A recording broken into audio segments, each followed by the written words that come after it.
बलात्काराच्या गुन्ह्यात अडकवण्याची धमकी देऊन एका हॉटेल कर्मचाऱ्याचं अपहरण करून त्याच्याकडून 1,30,000ची खंडणी उकळल्याचा प्रकार घडलाय। या प्रकरणी राजारामपुरी पोलिसांनी सराईत गुन्हेगार अमोल जाधव आणि स्वप्नाली कौदाडे या दोघांना अटक केली आहे। न्यायालयाने त्यांना 5 दिवसांची पोलीस कोठडी सुनावली आहे। कोल्हापुरातील मुक्त सैनिक वसाहतीमध्ये अर्जुन अजित तळेकर हा तरुण राहतोय।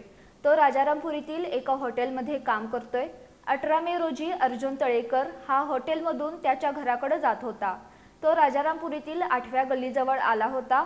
त्यावेळी एका कारमधून आलेला आणि कंदलगाव इथल्या पेट्रोल पंपाच्या मागे राहणारा सराईत गुन्हेगार अमोल अशोक जाधव यानं अर्जुन तळेकर याला अडवून जबरदस्तीनं त्याच्याकडील कारमध्ये बसवलं। त्यावेळी अमोल जाधव याच्यासह कारमध्ये असणारी स्वप्नाली कौदाडे हिने बलात्काराच्या गुन्ह्यात अडकवण्याची धमकी देत अर्जुन तळेकर याला मारहाण केली। त्यानंतर त्याचं अपहरण करून त्याला त्या कारमधून चित्रनगरी परिसरात नेलं। या दरम्यान एका महिलेला गोकुळ शिरगाव पोलीस ठाण्यात पाठवून अर्जुन तळेकर याला गुन्ह्याची भीती घालण्यात आली। अमोल जाधव आणि स्वप्नाली कौदाडे या दोघांनी अर्जुन तळेकर याला जीवे मारण्याची धमकी देऊन त्याच्याकडे 3.5 लाखांची खंडणी मागितली।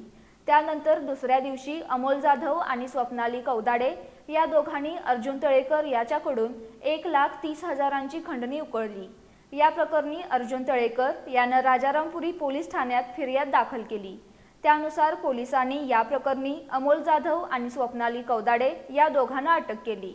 न्यायालयाने त्यांना 5 दिवसांची पोलीस कोठडी सुनावली। पोलीस निरीक्षक सतीश होडगर यांच्या मार्गदर्शनाखाली पोलीस उपनिरीक्षक रुपेश इंगळे अधिक तपास करत आहेत।